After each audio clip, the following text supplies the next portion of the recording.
कि किसी समबाहु त्रिभुज ABC की भुजा BC पर एक बिंदु D इस प्रकार स्थित है कि BD 1/3 BC है, सिद्ध कीजिए 9AD² = 7AB²।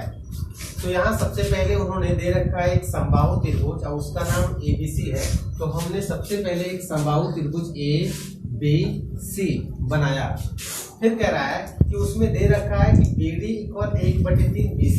तो जो उन्होंने दे रखा है सबसे पहले उसे आप लिख लीजिए। देखिए दिया है एक समबाहु त्रिभुज ABC, तो ABC हमने बना दिया है।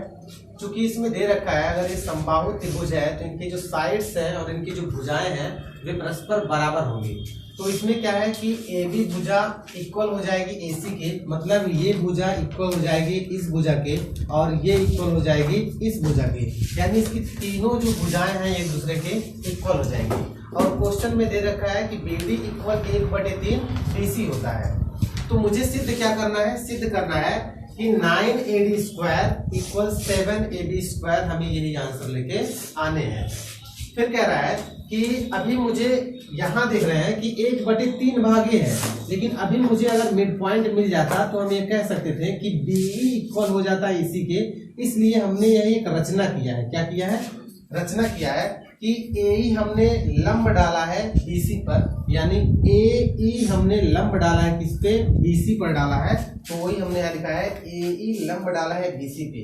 अगर हमने लंब डाला है BC पे तो यह एक मध्य बिंदु पर है। अगर यह मध्य बिंदु पर है तो ये हो जाएगा BE इक्वल हो जाएगा AC के।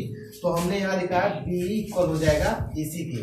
तो मैं BE को क्या लिख सकता हूँ, तो मैं BE को लिख सकता हूँ कि BE जो है BC का, यानी ये पूरे का आधा है।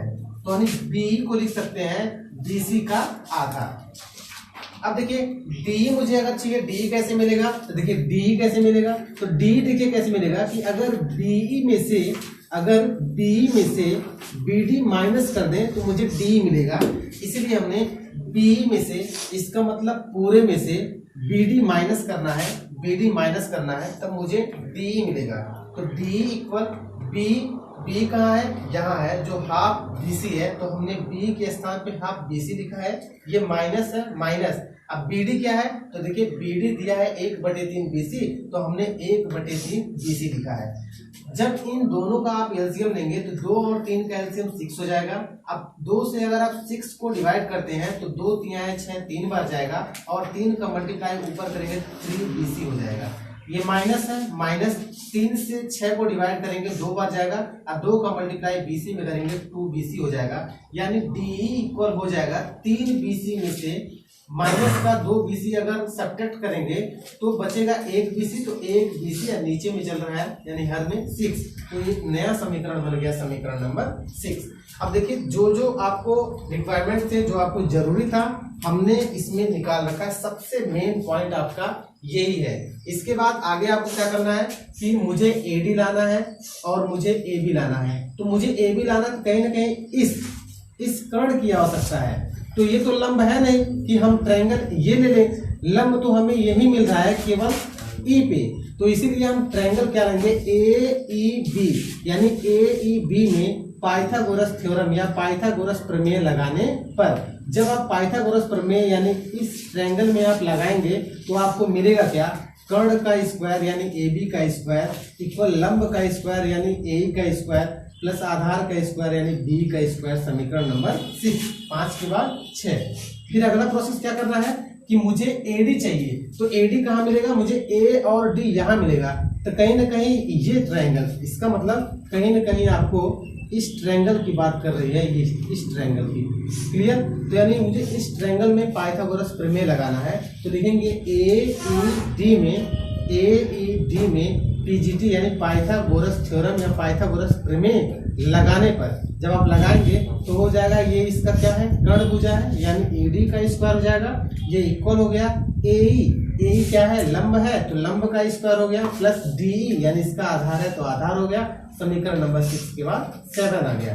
तो देखिए अगर यहाँ दिया है कि ये एक दूसरे के इक्वल है, इक्वल कब आएगा, जब इसको हम सब्ट्रैक्ट करेंगे। क्या कर दिया कि समीकरण 6 को 7 से घटाने पर, यानी 6 कहाँ है, यहाँ है, 7 कहाँ है, यहाँ, इन दोनों को घटाने पर, यानी AB का स्क्वायर माइनस का AD का स्क्वायर इक्वल, अब देखिए AB का मान कितना है, AE प्लस BE है, तो हमने AE प्लस BE लिखा, यहाँ AE प्लस BE लिखा, और माइनस करना है मुझे ये दोनों, तो ये साइन परस्पर चेंज हो जाएंगे, AE minus DE, AE minus DE, AE से AE कैंसिल आउट हो जाएगा, तो ये जो है इसमें हमने यहाँ कॉपी कर दिया, नहीं AB square minus AD square equal, यहाँ बचा BE स्क्वायर माइनस ये बचा DE स्क्वायर DE, ये समीकरण नंबर, ये परस्पर 8 बन गया। समीकरण 4 यहाँ है, समीकरण 5 यहाँ है, इसी का मान इसी में रखने पर, तो देखिए AB का स्क्वायर माइनस AD का स्क्वायर, AB का स्क्वायर माइनस AD का स्क्वायर इक्वल में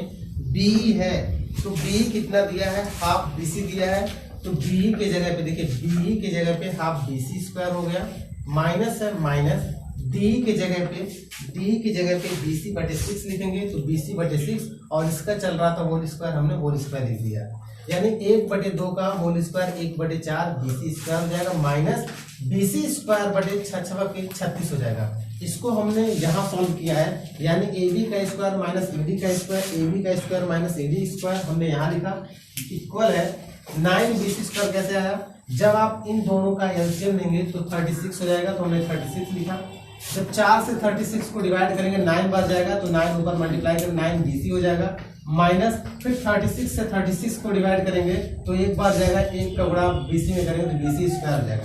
देखिए 9 BC में से 1 BC जाएगा तो 8 BC का स्क्वायर बचेगा, नीचे 36 से 36 4 से काटेंगे, 4 गुना 8 4 गुना 36, यानी 2 AB बटे 9। अब AB हमने क्यों लिखा BC के स्थान पर, इसलिए लिखा क्योंकि समीकरण 1 में देख रहा है कि AB इक्वल ऑलवेज होती है AC के और BC के, यानी BC के स्थान पर हम AB लिख सकते हैं, तो हमने BC के जगह पे हमने AB लिखा।